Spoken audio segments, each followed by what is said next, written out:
I drove a man to the airport 9 years ago, watched him walk through the doors with a single carry-on bag, and never saw him again until the week his name finally stopped being a mystery to anyone but me. My name is Ray Delgado. I've driven for a living in Phoenix, Arizona for almost 18 years. Cabs mostly, though I picked up rideshare fares too once that became the way people wanted to travel. Most of my rides are forgettable in the best way. Quick trips that get somebody where they need to go, without either of us thinking twice about the other again. David Whitfield was not one of those rides, and this is the story of how a completely ordinary drive to Sky Harbor turned into 9 years of a question I couldn't answer, and how I finally got the answer from the man himself.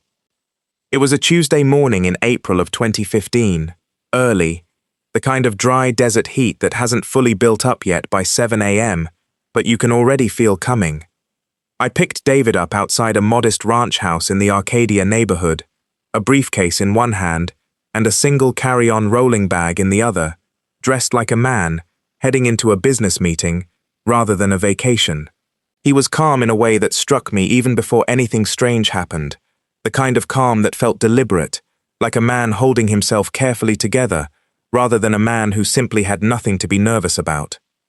He gave me the terminal for a Denver flight, and settled into the back seat, without much conversation at first. I made the usual small talk, asked if he was headed out for business or pleasure. He said business, a meeting with a vendor in Denver, nothing that sounded unusual. About 10 minutes into the 20-minute drive, though, he said something that has stayed with me every single day for the past 9 years. If anyone asks, he said, not quite to me, more like he was rehearsing it out loud for himself, I never made it to my meeting in Denver. I looked at him in the mirror. He caught my eyes and gave a small, tired smile, like he'd surprised himself by saying it out loud. Sorry, he said. Long week. Ignore me.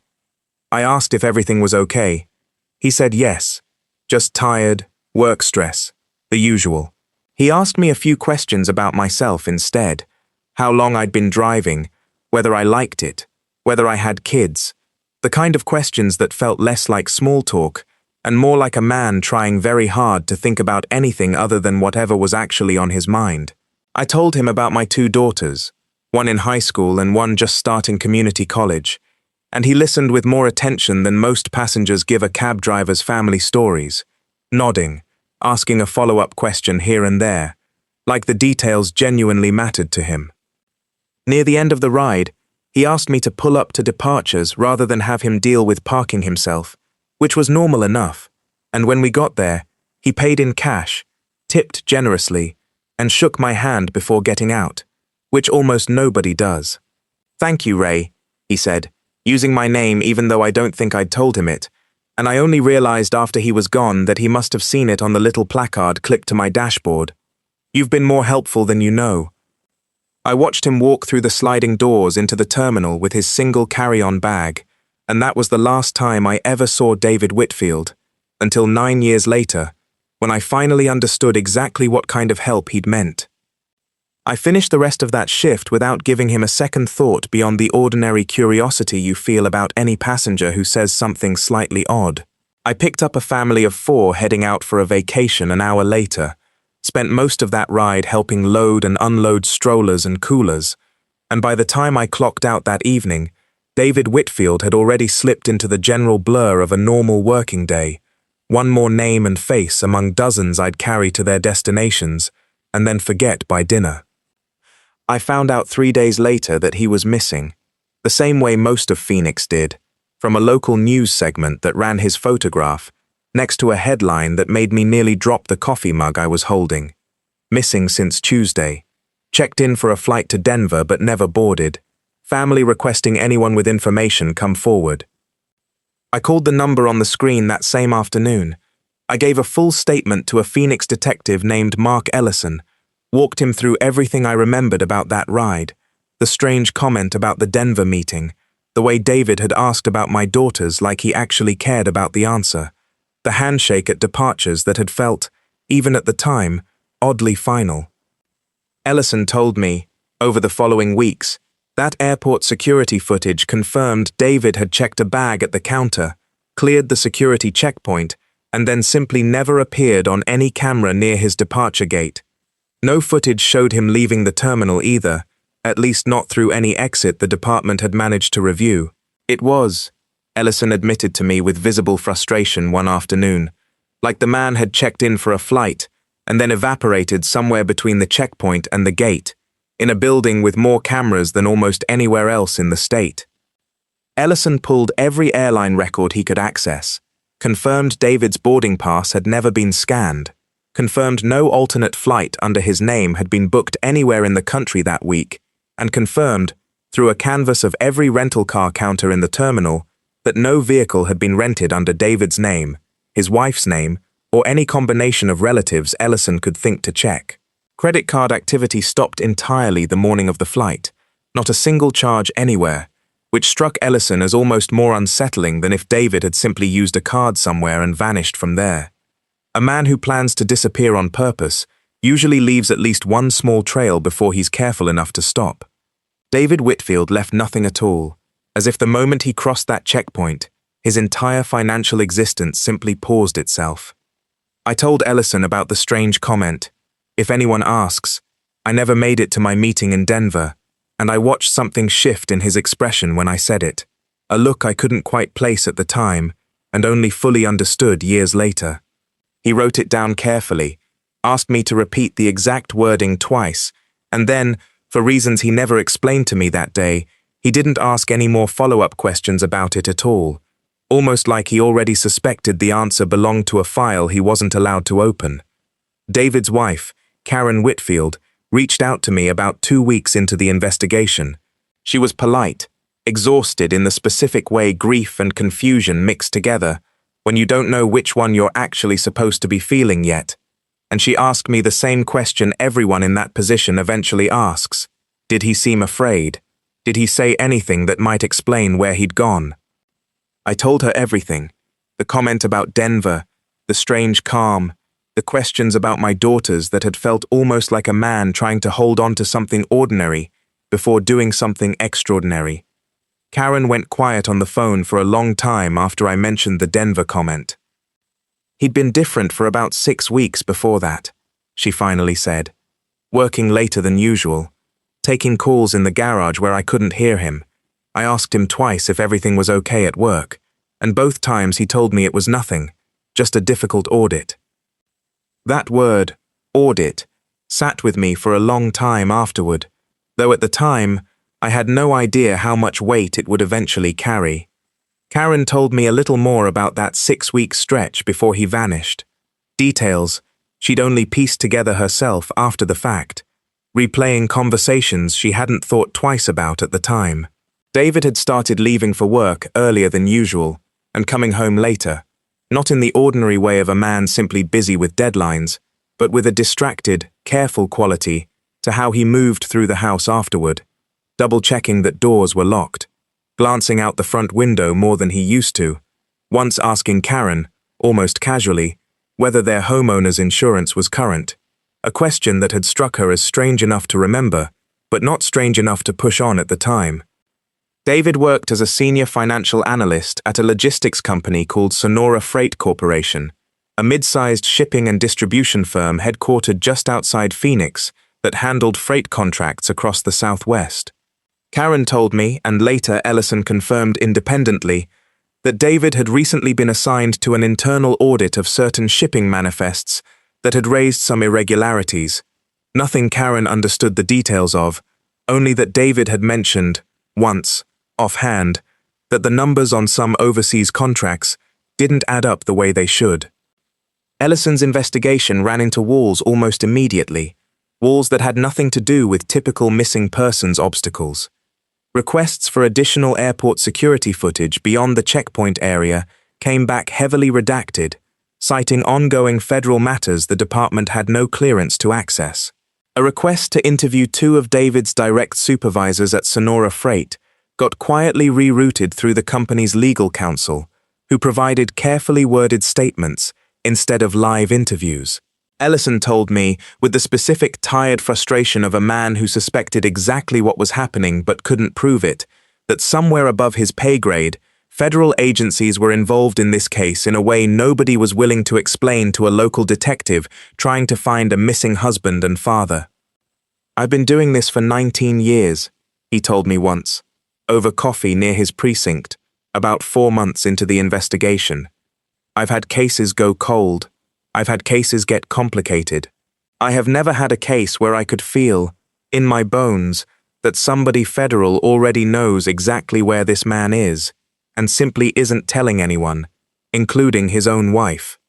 That feeling, once he said it out loud, never fully left either of us for the next 9 years. I met Karen in person about a month after that first phone call, at her request, the same instinct that seemed to move through every family I've encountered in these situations. The need to look at the face of the last person who saw someone before they became a headline. She showed me photos of David from before, at their daughter's high school graduation, on a family trip to the Grand Canyon 2 summers earlier, an ordinary husband and father who looked nothing like a man capable of simply walking out of an airport and disappearing from his own life.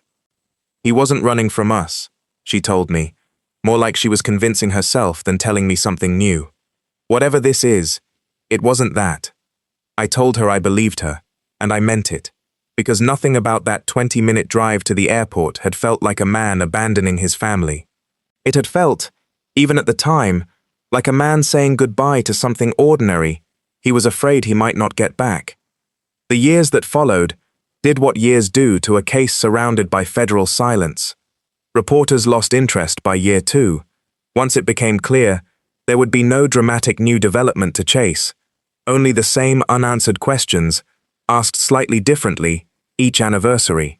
Ellison stayed on the case longer than most detectives stay on anything, checking in with federal contacts every few months, only to be told, politely and consistently, that the matter remained under review and could not be discussed. There were false leads scattered through those years, fewer than in most cases like this, but enough to reopen the wound periodically. A man matching David's general description was reported working at a hardware store outside Tucson in year 2, and Karen drove down on nothing but a blurry photo a distant cousin had taken, only to find a stranger who looked nothing like her husband once she saw him up close. A rumor circulated online in year 4, in one of those amateur missing persons forums that spring up around unresolved cases, suggesting David had staged his own disappearance over gambling debts, a theory Karen found almost more painful than the not knowing itself, because it asked her to imagine a version of her husband she didn't recognize and couldn't disprove with anything beyond her own certainty. Karen kept living because she had a teenage daughter who still needed a functioning parent, but she told me once, around year 3, that she had stopped fully believing David was dead and had also stopped fully believing he was alive, and existed instead in a strange, exhausting middle space that had no proper name. I kept driving that same route to Sky Harbor more times than I could count over those 9 years, and every single time, without exception, I thought about David Whitfield walking through those sliding doors with his single carry-on bag. I started keeping half an eye on the news for any story involving Sonora Freight, any mention of a fraud investigation, any hint that might connect the dots between an audit that didn't add up and a man who vanished between a security checkpoint and a departure gate. For years, there was nothing. Then, in the spring of 2024, 9 years almost exactly after that ride, a headline finally appeared that made my hands shake reading it on my phone at a red light. Federal prosecutors announced the conclusion of a multi-year racketeering and fraud case against 3 former executives of Sonora Freight Corporation, tied to a wider organized smuggling and money laundering operation that had used falsified shipping manifests to move contraband cargo through legitimate freight routes across the Southwest for the better part of a decade. The article mentioned, almost in passing, near the bottom, that a key cooperating witness in the case, previously under federal protection, would be identified publicly now that the trial had concluded. I didn't need the article to tell me the witness's name. I already knew. David called me himself, 3 days after that article ran, from a number I didn't recognize, and when I answered, he said my name the exact same way he had 9 years earlier, in the back of my cab. "Ray, it's David Whitfield. I don't know if you remember me." I told him I had never once, in 9 years, managed to forget him. We met 2 weeks later, at a diner not far from Sky Harbor, close enough that I could see planes climbing out over the mountains through the window while we talked.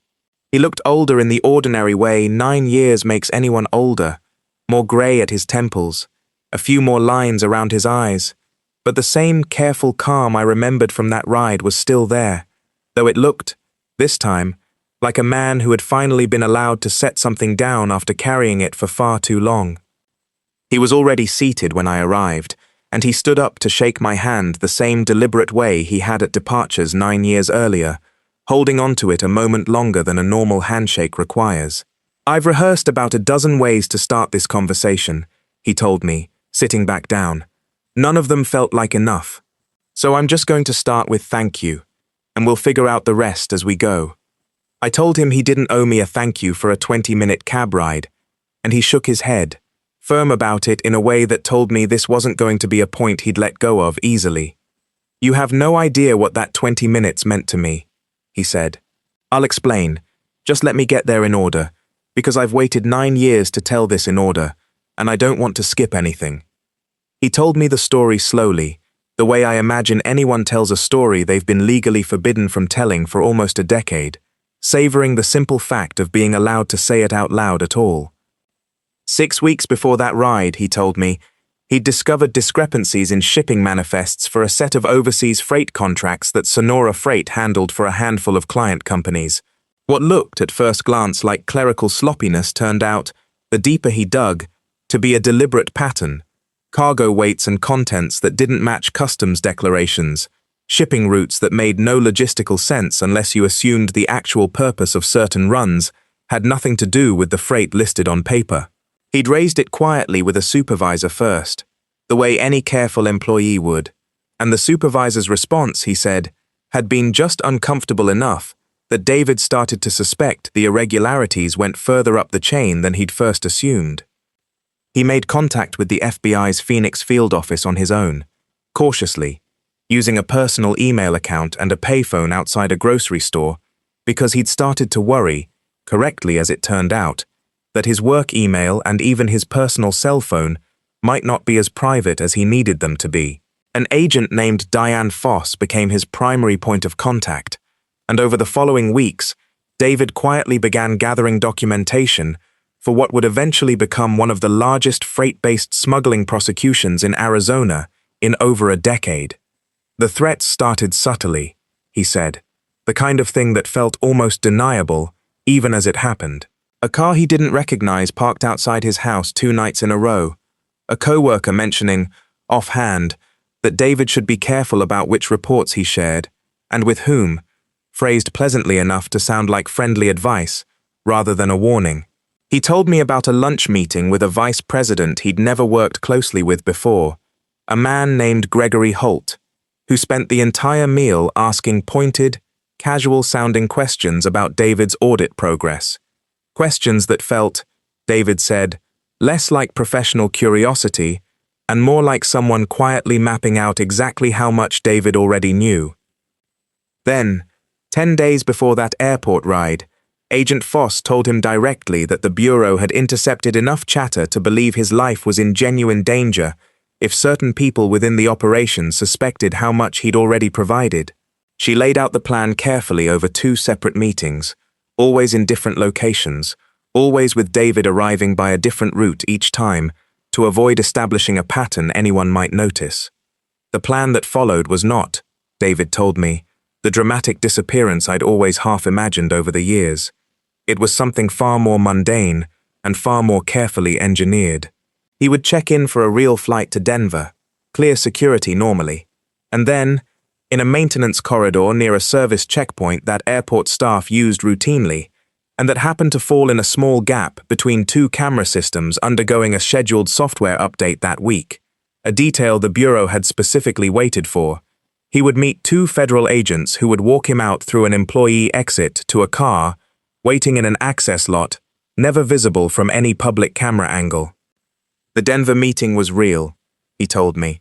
I was supposed to actually go to it, Originally, before all of this happened.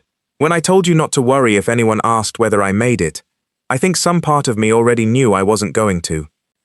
He spent the first 8 months in a federal safe house outside Tucson, unable to contact Karen directly, a stretch of time he described as the hardest of his entire life, harder than anything that came after, because it was the only period where even his own wife believed, at least partially, that he might genuinely be gone for good, or worse, that he had simply chosen to leave.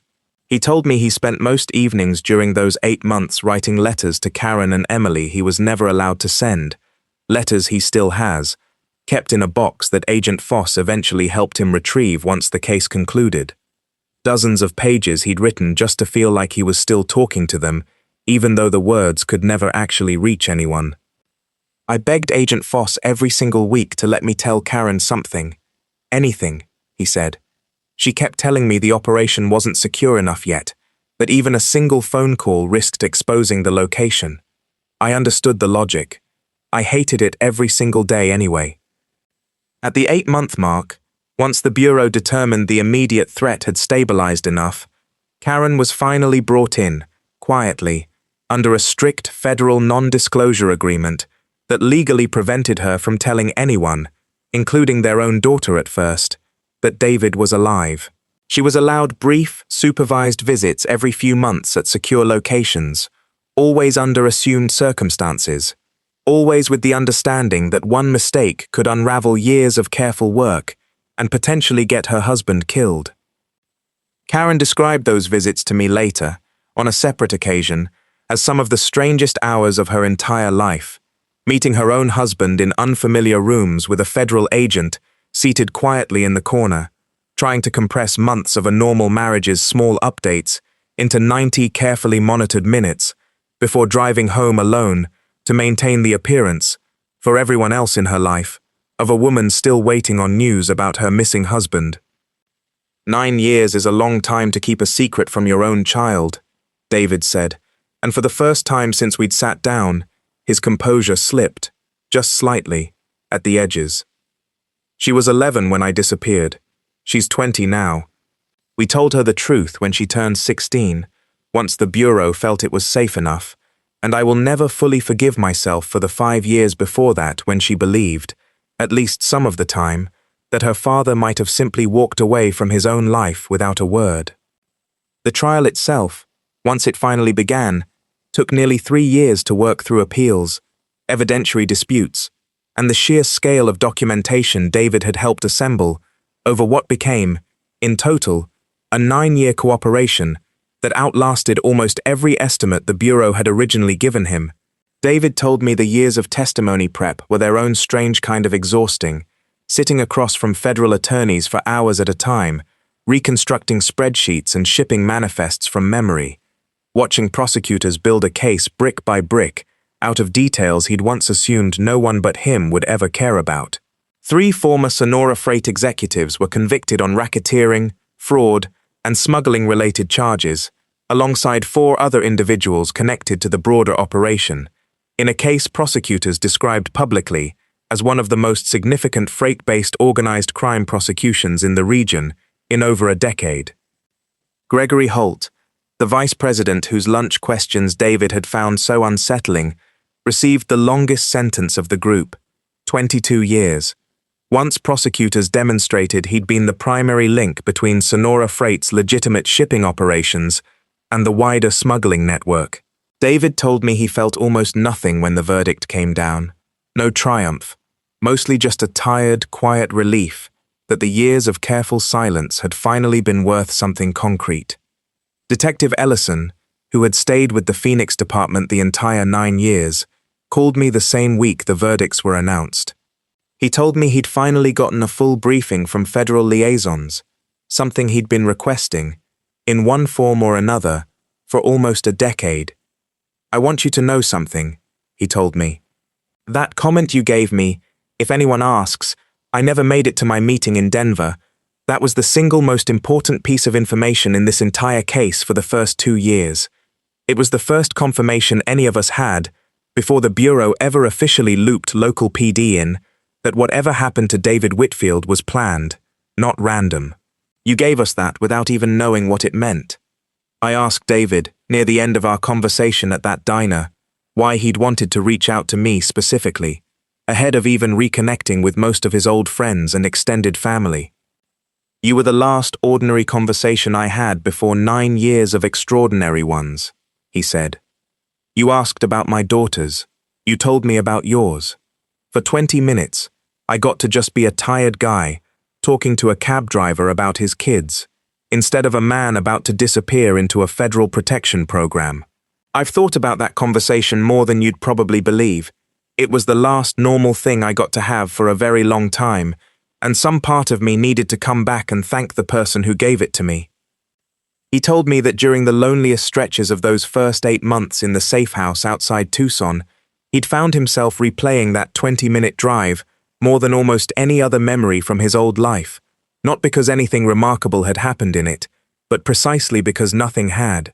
It had been the last time he'd gotten to simply exist as an ordinary man, with ordinary daughters and ordinary small talk, before every conversation that followed became something that had to be measured, monitored, and carefully weighed against a threat he couldn't fully explain to anyone he loved.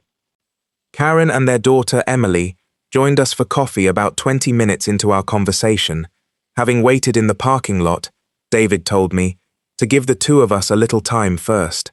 Emily is 20 now, studying to become a paralegal, something she told me, with a small, proud smile, she decided to pursue directly because of everything her family went through, a way of turning 9 years of confusion into something that might help other families facing their own unanswered questions someday. She told me she still remembers the exact afternoon, at 16, when her mother sat her down and finally explained everything, and that the overwhelming feeling in that moment hadn't been anger at the years of secrecy, but something closer to relief, so large it had physically knocked the breath out of her.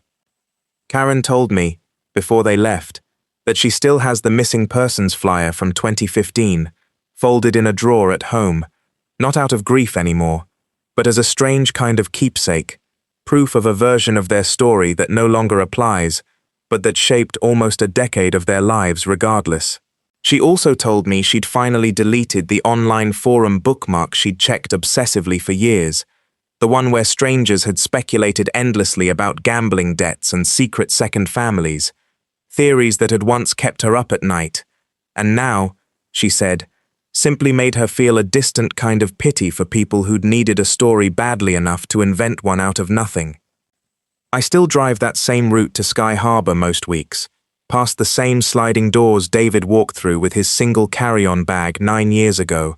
I don't think about him with the same unresolved weight I used to carry for most of that decade.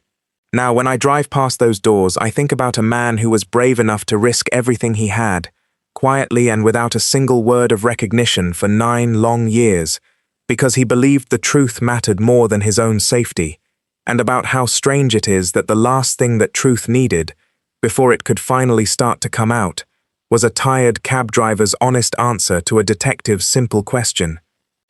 Some passengers you drop off and never think about again. Some of them hand you, without either of you realizing it, one small piece of a much larger truth, and ask you, without ever actually asking, to hold on to it carefully until the day someone finally comes looking for it. I held on to mine for 9 years. I would have held on to it for 9 more, if that's what it had taken for David Whitfield to finally get to come home.